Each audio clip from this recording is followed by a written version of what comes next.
Bonjour à toi et bienvenue dans cette nouvelle vidéo. Je reviens dans cette vidéo avec une thématique un peu plus de développement personnel, même si j'aime pas trop mettre mes vidéos dans une thématique définie, mais c'est pas grave. Et donc je suis là pour t'expliquer en 3 raisons pourquoi il est bon de pouvoir guérir de ces traumatismes, guérir d'une souffrance passée, guérir d'une souffrance en fait.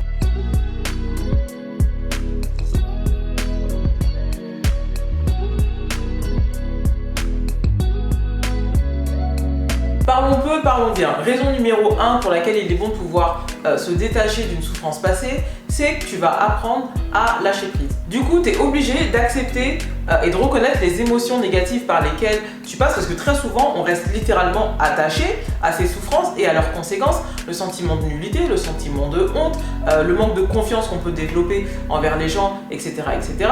Et on reste attaché à ces souffrances, attaché à ces émotions négatives, ce qui fait que on ne peut pas avancer parce qu'on est retenu en fait par ce passé. Pour lâcher prise, tu es obligé d'accepter et de reconnaître la situation par laquelle tu es passé. Aussi sombre, aussi décevante, aussi triste soit-elle, si tu veux pouvoir lâcher prise, il faut que tu puisses accepter, te dire que ok, ce qui m'est arrivé est arrivé, je peux plus y faire grand chose, mais je décide d'avancer. Je reconnais que c'est pas facile pour tout le monde dans l'immédiat, que c'est pas donné à tout le monde, que ça demande un minimum de temps et de travail sur soi, mais c'est un peu comme les étapes du deuil où tu passes par des différents processus en fait pour pouvoir arriver à ta guérison. Au début, c'est normal que tu sois triste, que tu sois en colère et tu es obligé de passer par ces étapes-là en fait pour arriver à la phase de guérison, pour arriver à la phase d'acceptation en fait, pour pouvoir repartir à zéro.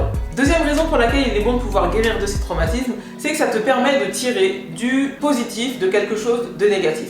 Oui, je fais partie des gens qui pensent que dans chaque situation négative, il y a quelque chose de positif à en tirer. Ok, tu as vécu quelque chose de traumatisant, tu as vécu une souffrance, mais sache que être en échec dans une situation, ça te donne la possibilité de recommencer pour t'améliorer ou même pour changer. Tu as souffert d'une relation X ou Y, tu as perdu de l'argent dans une entreprise X ou Y, tu as mal fait les choses avec X ou Y personnes.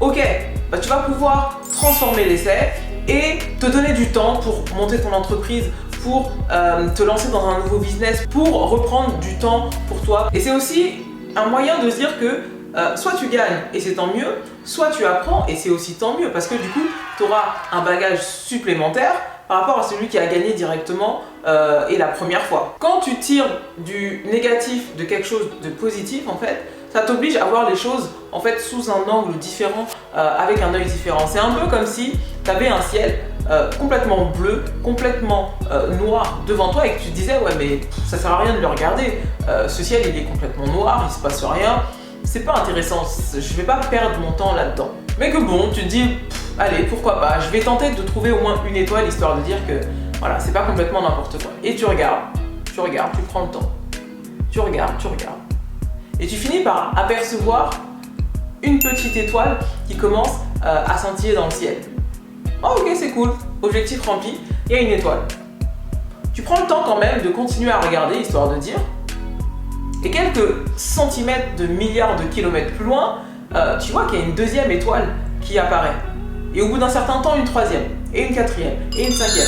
Et quand ton œil est habitué, tu finis par voir en fait que le ciel, finalement, il y a plein d'étoiles et qu'il est illuminé. Et du coup, ça te paraît moins sombre que ce qu'il était au départ. Mais pour ça, tu as changé ta manière de voir le ciel, tu as accordé du temps à ce ciel qui paraissait complètement sombre et qui au final s'est révélé complètement lumineux, et surtout, tu as pris le temps de le faire. Troisième et dernière raison pour guérir d'un traumatisme, d'une souffrance passée ou d'un échec, c'est que ça t'oblige à devenir ce que tu dois être. Et ça, forcément, c'est the phrase de développement personnel. Mais c'est pas complètement faux, parce que quand tu vis une souffrance, quand tu vis un échec, si tu décides de ne pas rester à cette étape de ta vie, tu es obligé de surmonter l'épreuve, tu es obligé, et c'est un peu le cœur de la vidéo, de faire preuve de résilience. La résilience, c'est cette capacité que ton corps, que ton esprit va avoir à surmonter un choc, un traumatisme. Et du coup, ça t'oblige à te transcender, ça t'oblige à te dépasser, ça t'oblige à en apprendre plus sur toi.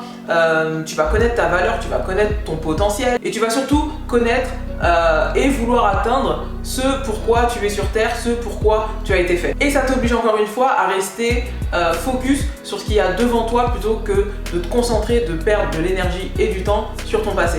Je vais prendre l'exemple d'Oprah Winfrey. Oprah Winfrey, elle a vu ses parents se séparer, elle a été violée à l'âge de 9 ans par son oncle, par son cousin, par un ami.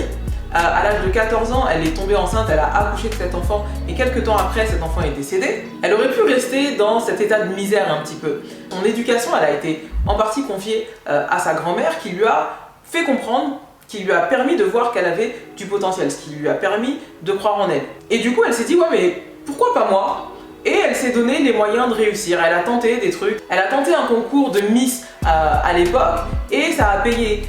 Ça lui a donné une opportunité qu'elle a saisie. Et aujourd'hui, c'est la businesswoman qu'on connaît. C'est la femme entrepreneur qu'on connaît. Elle est reconnue pour ses qualités quand elle a des gens en face d'elle dans ses différents talk shows, pour ses qualités empathiques, pour ses qualités altruistes. Elle est ultra inspirante comme femme. Enfin, si elle n'était pas passée par les étapes sombres par lesquelles elle est passée, bah, ce serait très certainement pas la Oprah Winfrey que les gens admirent aujourd'hui. Elle n'aurait forcément pas la même notoriété qu'elle a à l'heure actuelle. Tout ça pour dire que ton passé, il peut être aussi sombre que possible, mais à toi de voir si tu décides de faire de ces pierres du passé un mur et te cacher derrière, ou si tu les prends et tu les mets les unes devant les autres pour en faire un chemin et pour marcher vers ta destinée. Voilà les 3 raisons que j'avais à partager pour lesquelles il est bon de pouvoir guérir d'un traumatisme, d'une souffrance passée. Je sais qu'il y en a plein d'autres et je te laisse écrire tout ça dans les commentaires. Dans tous les cas, laisse ton avis, tes questions, tes réponses et rendez-vous dans une prochaine vidéo.